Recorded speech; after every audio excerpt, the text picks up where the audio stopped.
يفهم بالعلم القرآن، بالعلم يزيد الإيمان، وبه يمتاز الإنسان، وبفكر عال وبيان. تنزل بالعلم الرحمات، بالعلم تنال الجنات، وبه ترتفع الدرجات، وتضاعف فيه الحسنات.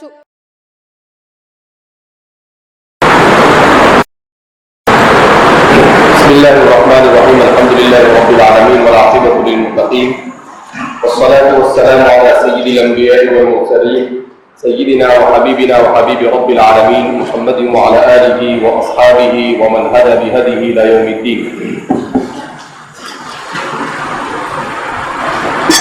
وبه قال حدثني الفضل بن سهل قال حدثنا يزيد بن هارون قال أخبرني خليفة بن موسى قال دخلت على غالب بن عبيد الله فجعل يملي علي حدثني مكحول فأخذه البول فقام فنظرت في الكراسة فإذا فيها حدثني أبان عن أنس وأبان عن فلان فتركته وقمت.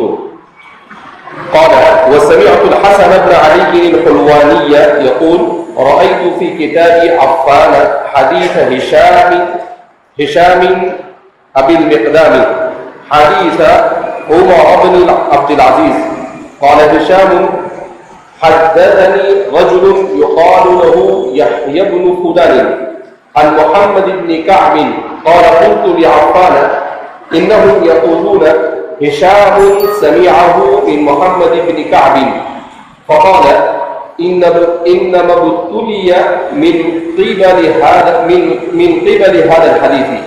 كان يقول حدثني يحيى عن محمد ثم ادعى بعض أنه سمعه من محمد. اس روایت میں جیسا کہ بیان کیا کہ محدث غالب بن عبید اللہ کے پاس گئے اور انہوں نے دیکھا کہ وہ کچھ اوراق پر لکھا ہوا ہے، اس میں سے حدیث سنا رہے مقبول کے حوالے سے. پھر اچانک انہیں پیشاب کی ضرورت پیش آئی تو انہوں نے ان کاغذوں پر جب نظر ڈالی تو اس میں ایک جگہ پر لکھا ہوا تھا ابان عن انس اور دوسری جگہ لکھا تھا ابان عن فلان.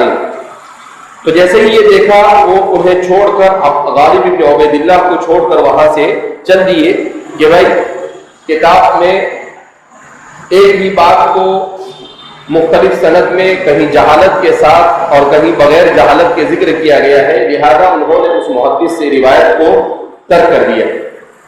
اس کے بعد آگے فرماتے ہیں سمعت امام مسلم قال سے بات وسمعت الحسن بن علی الحلوانی یقول کہ میں نے حسن بن علی الحلوانی سے یہ کہتے ہوئے سنا رأیت فی کتاب عفان کہ میں نے عفان کی کتاب میں ہشام ابو المقدام کی حدیث دیکھی، عمر بن عبد العزیز کی حدیث دیکھی. قال ہشام جس میں ہشام نے کہا حدثنی رجل یقال له یحیی بن فلان کہ مجھے بیان کیا ایک شخص نے جس کو یحیی بن فلان کہا جاتا ہے اور وہ محمد بن کعب سے. قال تو راوی فرماتے ہیں کہ میں نے ان سے کہا عفان سے انہم یقولون ہشام سمعہ من محمد بن کعب کہ ہشام نے محمد بن کعب سے سنا.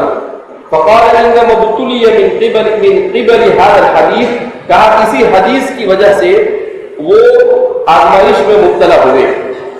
یعنی آزمائش میں مبتلا ہونے کا مطلب کیا ہے کہ اسی حدیث کی وجہ سے ان کے سلسلے میں جرح کی طرف اشارہ کیا کہ پتہ نہیں یہ بندہ حدیث کو کیسے بیان کرتا ہے اور کیسے بیان نہیں کرتا ہے، جرح کا شکار ہوئے. کان یقول حدثنی یحیی عن محمد اس لیے وہ کہتے تھے کہ یحییٰ نے محمد سے نقل کیا ہے. ثم بعد انه سمع من محمد اور پھر بعد میں یہ بھی کہتے تھے کہ انہوں نے براہ راست محمد سے نقل کیا ہے. تو کہا ایک ہی بات کو کبھی یحییٰ کے حوالے سے نقل کرتے ہیں اور کبھی یحییٰ کو چھوڑ کر ڈائریکٹ محمد سے نقل کرتے ہیں.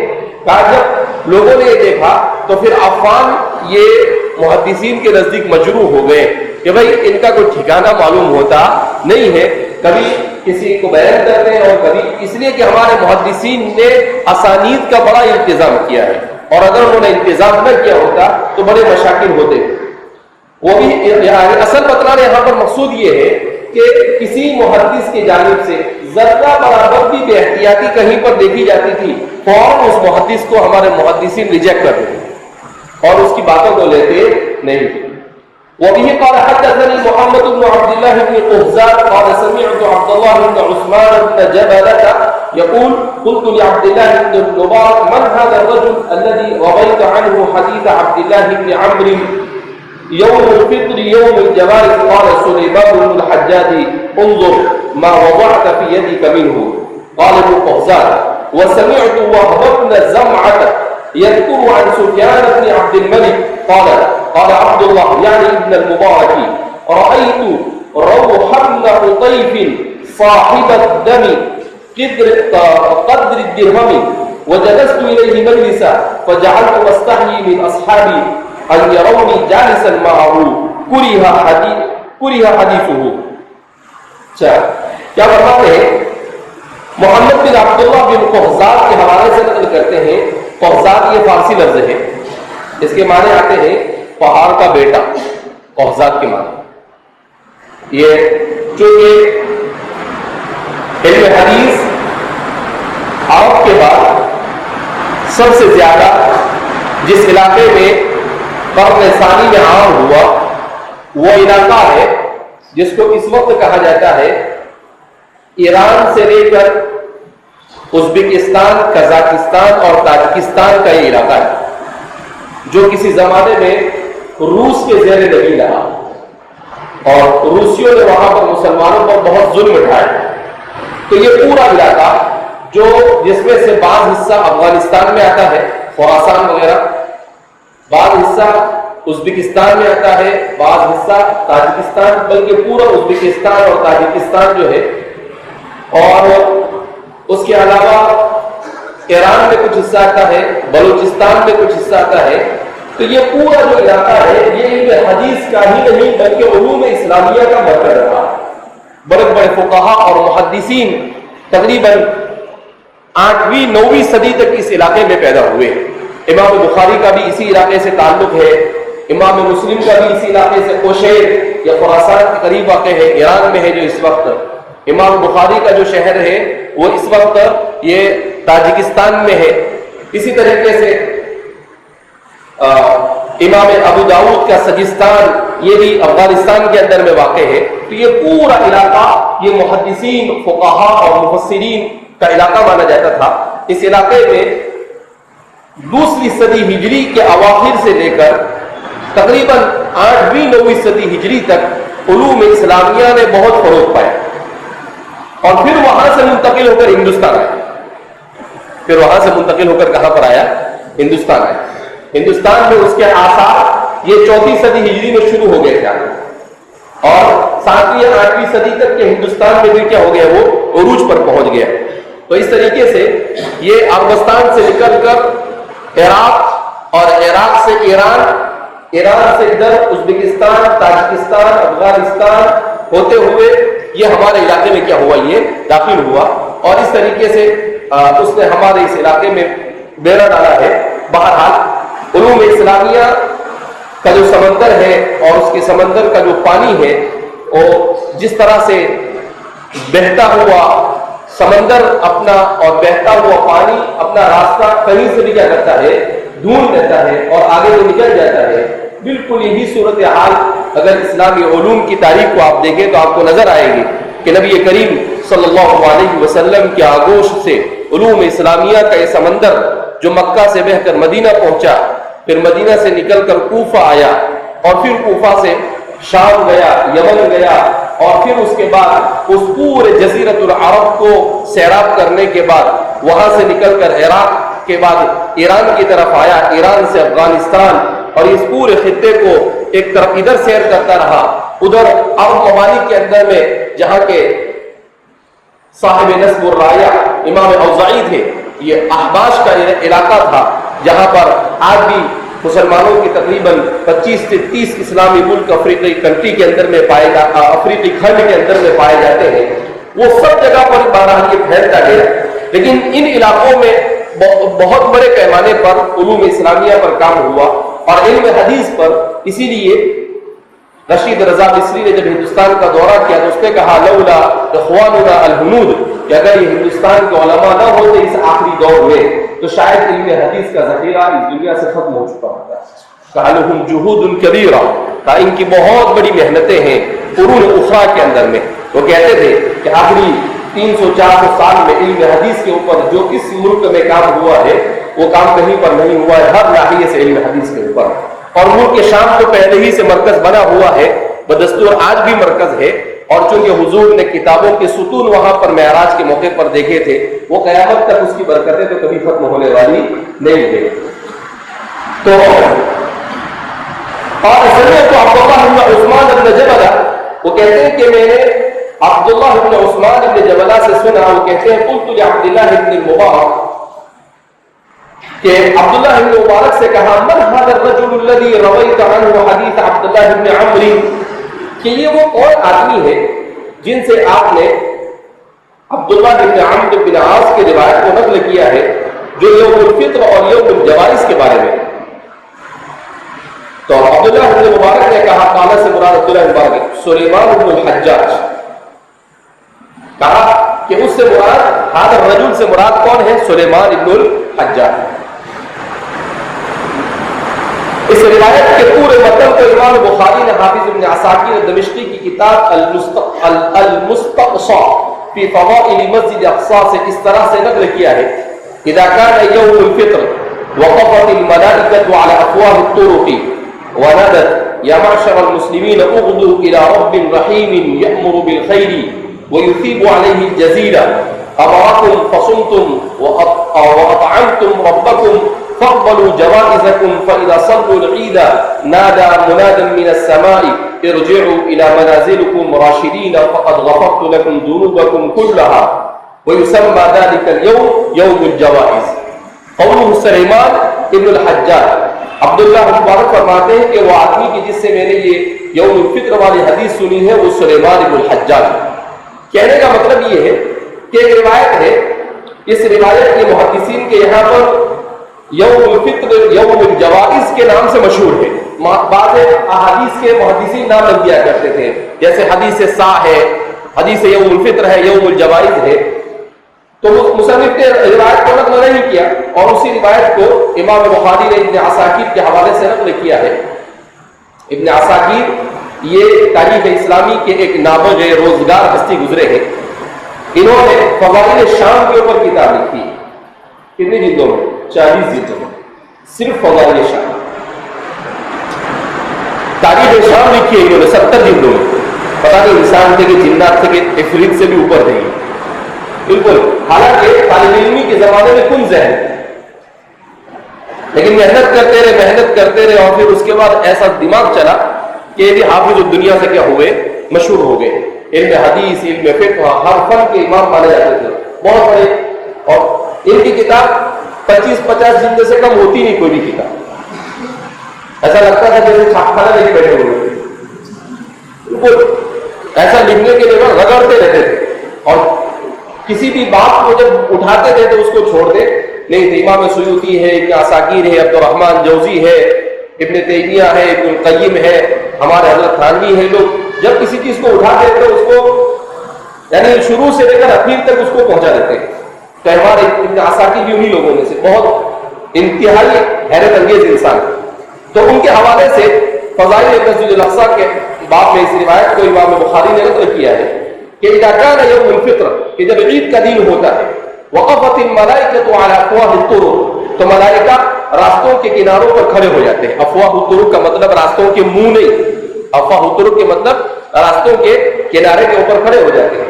ونادت، اور وہ ندا دیتے ہیں یا معشر المسلمین، اے مسلمانوں، اغدوا الی رب رحیم. یہ جب مسلمان عید کی نماز کے لیے، عید الفطر کے لیے نکلتے ہیں کہ اپنے ایسے رب کی طرف تم چل نکلو صبح میں عید کی نماز کے لیے جو بڑا مہربان ہے. یأمر بالخیر، جو بھلائی کا حکم دیتا ہے. ویصیب علیہ الجزیل، اور جب بھی کوئی بھلائی کرتا ہے تو اس پر بہت زیادہ اجر دیتا ہے.